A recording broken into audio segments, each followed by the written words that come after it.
Olá, tudo bem? Professor Paulo Torres aqui mais uma vez para a gente conversar mais um pouquinho sobre o processo civil brasileiro. E hoje a gente vai falar um pouco sobre uma etapa bastante importante que ganhou muita relevância com a reforma do novo Código de Processo Civil em 2015, que é a audiência de conciliação ou mediação, né? Então olha ali para a tela. A audiência de conciliação ou mediação é uma etapa crucial no processo civil brasileiro, destinada a promover o diálogo entre as partes em conflito e buscar uma solução amigável e consensual. Gente, o que acontece, né? Com a mudança do processo civil de 73, do Código de Processo Civil de 73 para o Código de Processo Civil de 2015, a gente tem uma mudança também de paradigma de solução de conflitos, né? Então, enquanto no processo civil de 73 a gente tinha uma dinâmica adversativa de solução de conflitos, né, em que as partes efetivamente estavam ali quase que numa contenda para solucionar o direito subjacente àquela lide, com a promulgação do Código de Processo Civil de 2015, esse paradigma muda. E a gente passa a ter um processo que a gente vai chamar de um processo comparticipativo, que significa que todas as partes estão colaborando em conjunto para a solução do conflito, e também uma processualística que visa a solução do conflito em detrimento da solução processual, né? O que eu quero dizer com isso? Hoje a gente busca, a gente utiliza a via adjudicatória, né, o juízo processual de uma forma mais específica, como última ratio. O processo ele deve ser a última forma de solucionar conflito em detrimento de todas as outras, tá? Então a gente vai sempre tentar, primeiro extrajudicialmente, solucionar os conflitos, e mesmo após a distribuição, mesmo após a provocação do exercício da jurisdição por parte do Estado, a gente vai continuamente tentar solucionar esse processo da forma mais amigável possível. Então, a ideia de utilizar uma audiência de conciliação ou mediação como uma etapa do processo civil brasileiro vem justamente para contemplar esse ideal, justamente para que a gente possa tentar, mesmo que depois já da distribuição do processo, uma solução de conflito no qual as partes, primeiro, componham mais do que apenas o bem da vida que ali está em litígio, e que também sejam senhoras, né, que se arroguem da solução daquele conflito em detrimento de entregar para o Estado essa solução. Então, a gente hoje vai explorar um pouco os conceitos fundamentais do que é a audiência de conciliação ou mediação, como funcionam os procedimentos legais, quais são os benefícios e desafios que a gente encontra ao adotar essa postura, e também quais são as tendências atuais sobre conciliação e mediação no nosso país. Então tá lá, primeira coisa que a gente precisa entender é diferença. Paulo, você falou audiência de conciliação ou mediação. Tem diferença conciliação para mediação? Tem. Inclusive com relação aos seus objetivos, né? Quando a gente está falando de conciliação ou mediação, a gente está falando de solucionar conflitos visando uma finalização da lide mais pragmática, simplesmente resolvendo a questão sobre o bem da vida que está em litígio, ou até mesmo uma situação que transcende o bem da vida em litígio, né, e que tenta recompor os laços, a relação entre aquelas partes que estão litigando naquele momento. Então vamos lá, olha ali para a tela. De acordo com o Guia de Mediação e Conciliação do CNJ, a conciliação pode ser definida como um processo autocompositivo breve, no qual as partes ou os interessados são auxiliados por um terceiro, neutro ao conflito, ou por um painel de pessoas sem interesse na causa, por meio de técnicas adequadas, a chegar a uma solução ou um acordo. Então, qual é a ideia da conciliação? A ideia da conciliação é fazer com que essas partes possam chegar efetivamente a um acordo com relação ao bem da vida em questão. O objetivo da conciliação é, portanto, especificamente solucionar o conflito com relação àquele bem da vida. E aí a gente vai ver alguns pontos interessantes nessa definição do Guia de Mediação e Conciliação do CNJ que podem nos ajudar a entender o que é, afinal de contas, a conciliação. Então vamos lá, olha lá. Processo autocompositivo. O que o guia está querendo dizer com isso? Significa que as partes estarão à frente da solução do conflito. Se vocês lembrarem lá de quando vocês estudaram jurisdição, vocês vão lembrar que uma das características da atividade jurisdicional do Estado é a substitutividade. Na atividade jurisdicional clássica, adjudicatória, por meio de uma sentença de um juiz, a vontade das partes é substituída pela vontade da norma jurídica interpretada pelo juiz. Ou seja, pode acontecer, e isso acontece com alguma frequência inclusive, que a solução de um conflito pela via judicial, por intermédio de uma sentença, acabe não sendo satisfatória para nenhuma das partes, porque as suas vontades individuais foram substituídas pela vontade da lei naquele conflito. Em processos autocompositivos, como a conciliação, por exemplo, as partes estão senhoras daquele conflito, né? Elas estão à frente da solução. Elas é que vão dar o tom, os limites, como aquele conflito vai ser solucionado no fim das contas. Então vamos lá. Processo autocompositivo breve, no qual as partes ou os interessados são auxiliados, isso é importante, auxiliados por um terceiro, neutro ao conflito, a chegar a uma solução ou a um acordo. Então, a função do conciliador numa conciliação é auxiliar as partes a chegar à solução desse conflito. Não é papel do conciliador impor soluções ao conflito, nem tomar parte nesse conflito. Ainda que possa ser o caso de que uma das partes tenha um direito, como a gente costuma falar dentro da advocacia, um direito um pouco melhor do que a outra parte, não é dado ao conciliador assumir nenhum partido nessa disputa, nesse litígio. A função dele é literalmente fazer com que essas partes dialoguem e consigam chegar a essa solução. Esse mesmo manual, olha ali para a tela, esse mesmo manual estabelece que a mediação é uma espécie de negociação cuja comunicação é facilitada por um terceiro neutro conhecido como mediador. Nesse processo, o mediador facilita a negociação entre as partes, ajudando-as a entender melhor suas posições e a encontrar soluções compatíveis com seus interesses e necessidades. Então, olha só, na mediação, deixa eu até voltar o slide para ficar mais fácil para vocês acompanharem. Na mediação, o mediador vai facilitar a negociação entre as partes, ajudando elas a entender suas posições. Então, na mediação, o mediador não está tão preocupado com o bem da vida em específico e a solução do conflito por meio da dinâmica desse bem em questão. Ele está mais preocupado em fazer com que as partes estejam conscientes das suas posições e em recompor essa relação, né? Isso fica bem claro quando a gente pensa na distinção entre conciliação e mediação. A conciliação, ela é uma forma de autocomposição de conflitos mais indicada para relações efêmeras, para quando as partes não têm uma relação, não tinham e não terão uma relação duradoura para além daquele negócio jurídico que seja objeto desse litígio. Então, por exemplo, quando você compra um produto numa empresa de varejo online e essa empresa não entrega esse produto, ou entrega o produto atrasado ou com defeito, você claramente tem um problema que precisa ser solucionado. É possível que esse problema seja solucionado por meio da conciliação.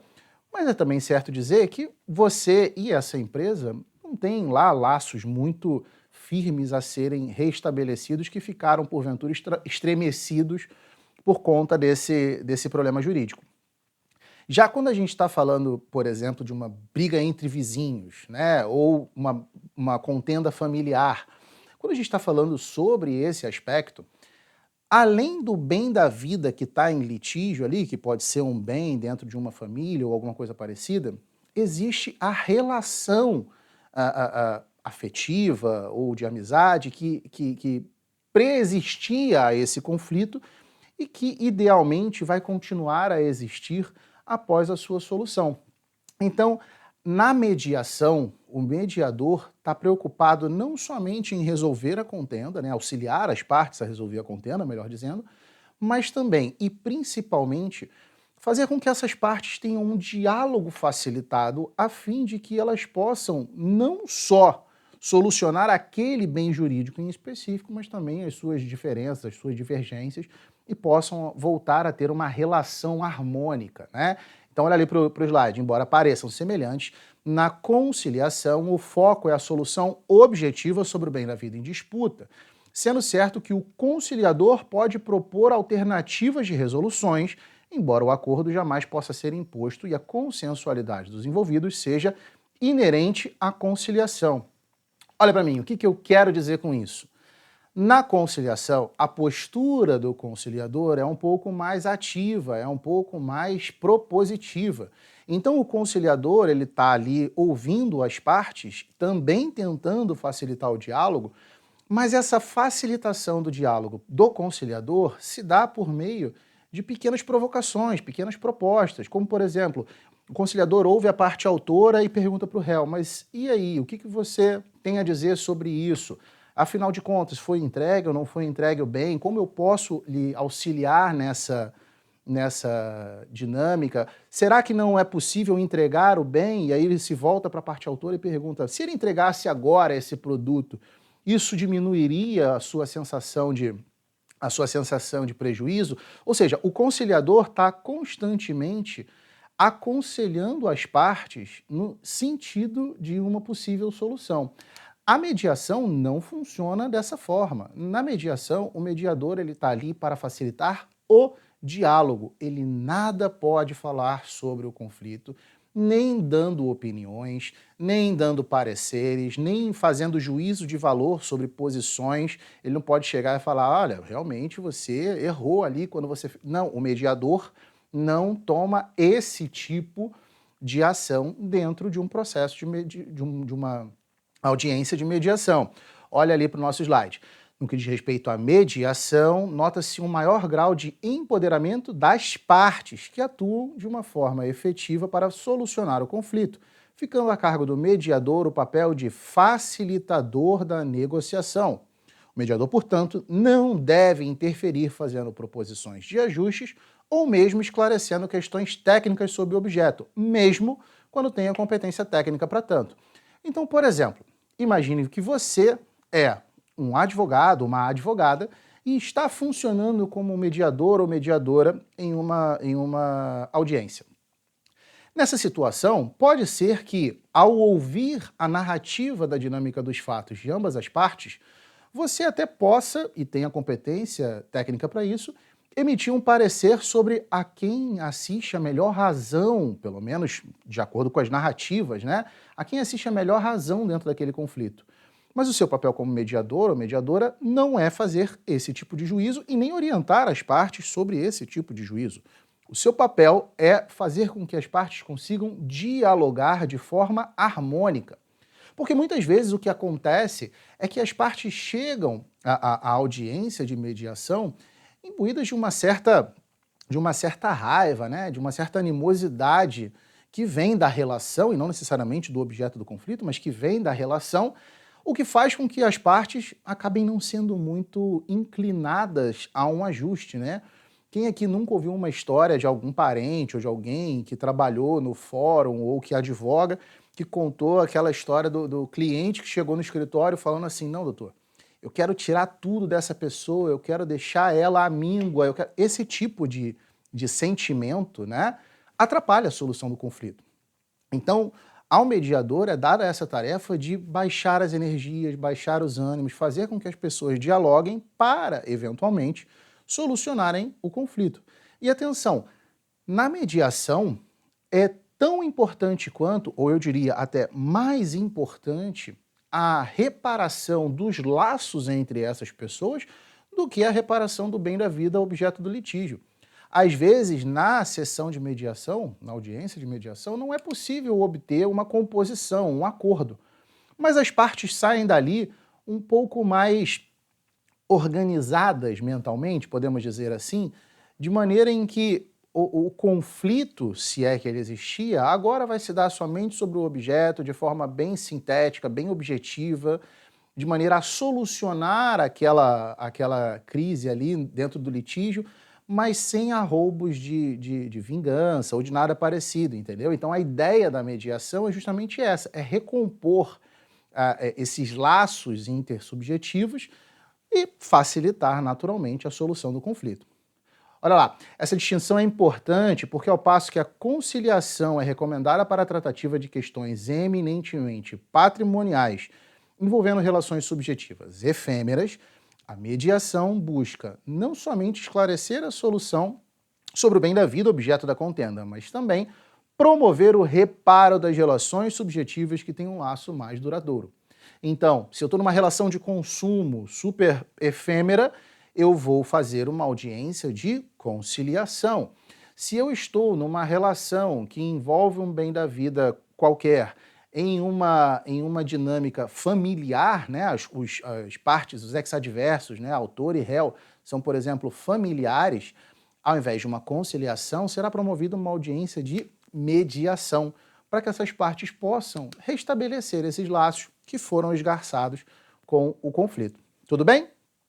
Então vamos dar uma olhadinha no marco legal? Olha lá, o artigo 334 do CPC de 2015 diz pra gente que, estando corretamente elaborada a petição inicial e não tendo sido o caso de improcedência liminar do pedido, aliás, nós temos um vídeo falando sobre improcedência liminar do pedido, sobre petição inicial, depois dá uma olhada lá no histórico de vídeos para vocês poderem se atualizar se vocês ainda não assistiram, tá? Continuando, deverá o juiz designar audiência de conciliação ou mediação. Isso também está descrito no artigo 27 da 13.140 de 2015, que é a lei de mediação, tá? Paulo, vai designar audiência de conciliação ou de mediação? A gente já aprendeu. O que vai determinar se essa audiência vai ser de conciliação ou de mediação vai ser a natureza do conflito, né? Olha exatamente a dicção do 340. Se é na petição inicial preencher os requisitos essenciais e não for o caso de improcedência liminar do pedido, o juiz designará audiência de conciliação ou mediação, atenção, com antecedência mínima de 30 dias, devendo ser citado o réu com pelo menos 20 dias de antecedência. Porque a gente também aprendeu lá naquela nossa aula de petição inicial que, a partir da promulgação do Código de Processo Civil de 2015, o réu não é mais citado para se defender, ele é citado para participar da audiência de conciliação ou mediação. Tudo bem? Então vamos lá. Olha lá o slide. A doutrina aponta que essa audiência não será designada se o autor tiver declarado expressamente na petição inicial que opta por sua não realização. Isso tem a ver com o princípio dispositivo, né? A composição amigável do conflito, a autocomposição, ela parte de uma vontade das partes em realizar essa composição. Então, se a parte autora, de antemão, já declara que não tem nenhum interesse em participar de uma audiência de conciliação ou mediação, a sua marcação, o seu estabelecimento seria desinfluente para aquela demanda, né? Eu vou inaugurar um ato processual, vou criar mais uma etapa dentro desse iter, dentro desse caminho processual, fazendo com que o processo demore um pouco mais, simplesmente para chegar na audiência com uma pessoa que não está disposta a negociar de nenhuma maneira. Então, se a parte autora expressamente diz que não tem vontade de conciliar, ela não será designada. Continuando, o réu também pode manifestar o seu desinteresse por petição apresentada com 10 dias de antecedência contados da data de audiência. Havendo litisconsórcio, no entanto, a audiência só não se realizará se todos os litisconsortes manifestarem desinteresse no ato. Então, olha para mim, como é que funciona para o réu? Para o autor é fácil. O autor está na petição inicial. Se ele não quer conciliar, se ele não quer realizar uma mediação, na petição inicial ele deixa isso expresso e essa audiência não deve ser marcada. Atenção, se você não assistiu a aula do professor Paulo Torres, não fez a petição inicial direito e não se manifestou sobre o seu interesse ou desinteresse na audiência de conciliação, a interpretação será pelo interesse. Então, no silêncio da parte autora, sempre há de se interpretar pelo seu interesse na participação da conciliação, tudo bem? E agora o réu, Paulo, como é que funciona? O réu é um pouco diferente. O réu foi citado, vamos recordar, o réu foi citado para participar dessa audiência de conciliação com antecedência de 20 dias pelo menos, ok? Essa citação que foi feita para o réu pode ser respondida por meio de uma petição protocolada com até 10 dias de antecedência da data de ocorrência da audiência, com a manifestação expressa desse réu de que ele não deseja participar da conciliação ou mediação. E atenção, gente, a gente ainda vai falar sobre resposta do réu mais para frente, mas quando a gente está falando de contestação, é importante a gente lembrar que o prazo para contestar para o réu, para responder, sendo mais preciso, já que pode ser uma contestação ou uma reconvenção, o prazo de resposta para o réu nasce, em regra, da realização infrutífera da audiência de conciliação ou mediação. Então, realizou-se a audiência, não foi possível o acordo, nasce ali o prazo para a resposta. Agora, se o réu se manifesta expressamente no sentido de que ele não tem interesse em realizar uma audiência de conciliação ou mediação, vai nascer para ele, naquele momento, o prazo para apresentar a sua resposta, ok? E mais, quando a gente está falando de litisconsórcio passivo, ou seja, quando existe mais de um réu na demanda, pode ser que um dos réus manifeste o seu desinteresse na conciliação. Isso não significa que ela não vai ser realizada, no entanto, tá? Para que a audiência de conciliação não seja realizada em um processo que existe litisconsórcio passivo, é preciso que todos os réus se manifestem expressamente pelo seu desinteresse. Porque se um tiver interesse de conciliar, a audiência vai ser realizada. Tudo bem? Isso tem a ver com o que a gente estava falando, né? Tem a ver com o princípio da autonomia da vontade. As partes têm liberdade para conciliar ou não conciliar, para participar de uma mediação e finalmente chegar a uma composição ou não, né? As partes querem, naturalmente, a solução do conflito. Agora, se elas querem a solução desse conflito por meio de uma autocomposição, por meio de uma solução dialogada, isso é uma outra questão. Tá? Então faz parte da autonomia da vontade das partes querer ou não querer que essa audiência seja realizada, tá? Vamos lá. A gente vai falar, na prática, a gente vai falar que às vezes até isso acontece à revelia das partes, né? Existem casos, quem milita, quem advoga há um tempo sabe disso, existem casos em que a parte até fala que não tem interesse na audiência de conciliação e ainda assim a audiência é realizada, tá? Mas isso é a exceção, isso não deve acontecer, tá? As partes têm a autonomia para, em querendo, não conciliar ou não participar de uma audiência de conciliação. Tudo bem? Vamos lá, olha lá para o slide. Da audiência, que poderá ser realizada por meios eletrônicos, participarão as partes com seus advogados e um ou mais de um conciliador ou mediador, a depender da natureza da audiência. Essa audiência pode desdobrar-se em mais sessões, não podendo, porém, exceder 2 meses a contar da data de realização dessas sessões, salvo no caso das partes expressamente convencionarem a sua prorrogação. Então vamos lá. As partes precisam participar da audiência de conciliação ou mediação, tá? Não é facultado a elas não participar. A gente até vai ver daqui a pouquinho que elas podem outorgar um representante com poderes para isso, mas é preciso que alguém com poderes para dispor sobre aquele bem da vida esteja presente na audiência de conciliação ou de mediação. E com relação a essa prorrogação, é bastante comum que isso aconteça, tá?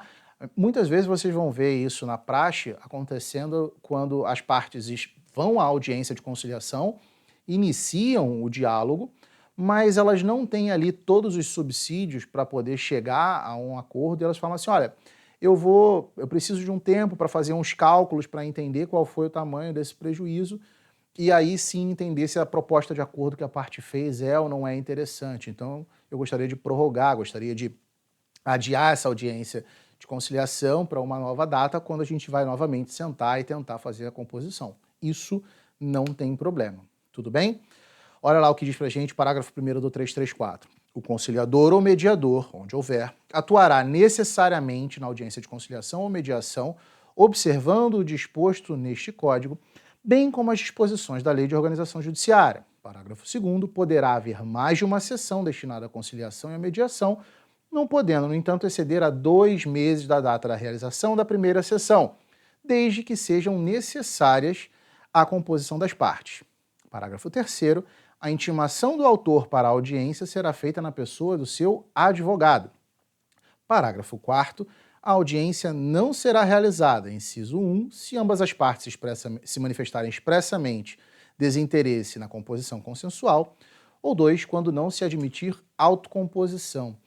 Um detalhe interessante que eu lembrei para a gente falar é o seguinte, gente, idealmente a condução da audiência de conciliação ou de mediação, ela é feita pelo conciliador ou mediador, que não deve ser o magistrado que é titular daquela serventia, tá? Não há de se confundir a atividade jurisdicional com a atividade de condução da mediação ou conciliação.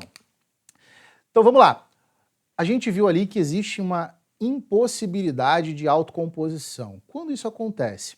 Alguns direitos, porque são personalíssimos, insuscetíveis de apropriação ou mesmo avaliação pecuniária, não são alcançados por essa autocomposição. Então, por exemplo, direitos da personalidade não são passíveis de ser, por exemplo, transacionados. Você não pode abrir mão de direitos da personalidade, você não tem livre disposição destes direitos. Então, em princípio, se a gente estiver num litígio que verse sobre alguns desses direitos indisponíveis, a gente não pode falar sobre autocomposição. Mas atenção, embora a gente não possa falar sobre autocomposição com relação a direitos indisponíveis, por vezes, a violação desses direitos indisponíveis acarreta repercussões pecuniárias que essas sim, por sua vez, são passíveis de autocomposição. Paulo, como assim? Me dá um exemplo. Vamos lá? Direito de imagem. Imagina que uma pessoa me causou por alguma ação, ou usou indevidamente minha foto, um vídeo meu, ou o que quer que seja, me causou um dano, e o que eu estou buscando é a reparação deste dano. Então, uma indenização por danos materiais, uma indenização por danos morais, decorrente de violação de um direito da personalidade, é absolutamente suscetível de transação, ok? Então, o direito da personalidade não pode ser objeto de autocomposição, por ser indisponível. Mas a repercussão patrimonial sobre esse direito, essa sim pode ser, tá? E aí, Paulo, eu preciso comparecer a essa audiência de conciliação, né? Enfim, eu sou um corréu, eu manifestei o meu interesse em não realizar audiência de conciliação, mas o meu corréu disse que queria participar, ou ficou em silêncio e assim foi interpretado, e agora eu me vejo diante de uma audiência de conciliação iminente que vai acontecer. Eu preciso ir, mesmo não querendo fazer acordo? Olha lá para o slide. Em regra, as partes devem comparecer à audiência de conciliação pessoalmente e, caso sem justificativa não compareçam, ser-lhe-á aplicada a multa na monta de até 2% do valor da causa ou da vantagem pecuniária, além de ser considerado esse não comparecimento um ato atentatório à dignidade da justiça, tá? Então, máxima atenção, não devemos injustificadamente deixar de comparecer a uma audiência de conciliação ou mediação. Mesmo que você ou seu cliente não queira conciliar, se a audiência foi designada, compareçam à audiência, manifestem, né, ratifiquem ali o seu desinteresse na autocomposição, mas não deixem de comparecer sob as penas da lei. Você pode também, como uma alternativa, constituir um representante, na forma do parágrafo 10º do artigo 334, que tenha poderes para, em seu lugar, comparecer à audiência de conciliação e transacionar sobre o direito em questão. Mas é preciso que esse representante tenha poderes específicos para tanto. Então, uma procuração genérica, né, como a gente coloca nos nossos casos, né, aquela procuração com poderes ad judicia et extra. Essa procuração específica, sem especificar que a parte tem poderes para, em nome de quem outorga a procuração, transacionar, participar da conciliação e da quitação, sem esses poderes, a parte não está apta a substituir aquele que deveria comparecer à conciliação, tá? Olha ali para o quadro. Não cabe aplicação de multa pelo não comparecimento pessoal à audiência de conciliação por ato atentatório à dignidade da justiça quando a parte estiver representada por advogado com poderes específicos para transigir. Então, se você colocou na sua procuração que você tem poderes específicos para realizar transação em nome do seu cliente e o seu cliente não compareceu à audiência de conciliação, sem problemas. Você faz notar que você tinha esses poderes, que ali você estava representando os interesses do seu cliente com legítimos poderes para isso e não haverá de ser aplicada nenhuma multa, tá? E o final da audiência de conciliação? Bom, dois finais são possíveis, né? O primeiro, e menos desejável, é que nessa audiência de conciliação ou mediação as partes não cheguem a uma composição, não cheguem a uma solução do conflito. Nesse caso, vai ser designado, outros atos processuais serão designados. E quais são esses atos? Aí vale a pena você dar uma olhada na nossa aula em que a gente fala do procedimento comum, que também já está no ar lá no YouTube, tá? Agora, e se as partes chegaram a uma solução? Se as partes chegaram a uma solução, o acordo, o ajuste que foi feito entre elas, seja na conciliação ou na mediação, vai ser reduzido a termo numa ata em que as partes vão assinar e essa ata é levada à homologação pelo magistrado que efetivamente conduz essa demanda. Porque vamos lembrar, essa audiência de conciliação ou mediação, ela acontece no âmbito judicial, né? no curso de um processo. Então, o ajuste, o acordo eventualmente realizado vai ser levado para o magistrado homologar e esse magistrado vai emitir uma sentença homologatória, tornando esse acordo, então, agora passível até mesmo de execução. Tudo bem? Vamos ver como é que isso está sendo cobrado no dia a dia dos concursos, dos certames públicos? Olha lá para a tela. Perdão. Concurso de procurador do CREMERS de 2024, feito pela Fundatec. Diz assim: Maria ajuizou demanda sob o procedimento comum, buscando ser indenizada por danos estéticos decorrentes de cirurgia plástica em relação ao médico Jonas. O magistrado, ao receber a petição inicial, designou audiência de conciliação e mediação. Sendo assim, é correto afirmar que, letra A, o comparecimento do demandado à audiência é facultativo. B, o demandado deverá comparecer acompanhado de seu advogado ou defensor público. Letra C, a contestação deverá ser apresentada na audiência. Letra D, houve equívoco do magistrado, pois a natureza da lide não comporta a realização de audiência de conciliação ou mediação. Letra E, houve equívoco do magistrado, pois a audiência de conciliação e mediação deve ser realizada após o oferecimento da contestação. Aqui ficou fácil, né? A gente sabe que a contestação ela é oferecida depois da audiência de conciliação infrutífera. Então a letra E está errada. A natureza da lide, danos estéticos, por mais que a gente estivesse falando de imagem, os danos estéticos são repercussões patrimoniais sobre o direito de imagem. Está errado também. A contestação deverá ser apresentada na audiência. Pelos mesmos motivos da letra E, a letra C está errada. Letra A, o comparecimento do demandado à audiência é facultativo. Não é facultativo, uma vez que a audiência esteja marcada, a gente sabe que o comparecimento é obrigatório. Resta, portanto, como alternativa correta, a letra B. O demandado deve comparecer acompanhado de seu advogado ou defensor público. Então é isso, galera. Isso era o que a gente tinha para essa aula de hoje, falando sobre audiência de conciliação, mediação. Espero que vocês tenham gostado e até a próxima.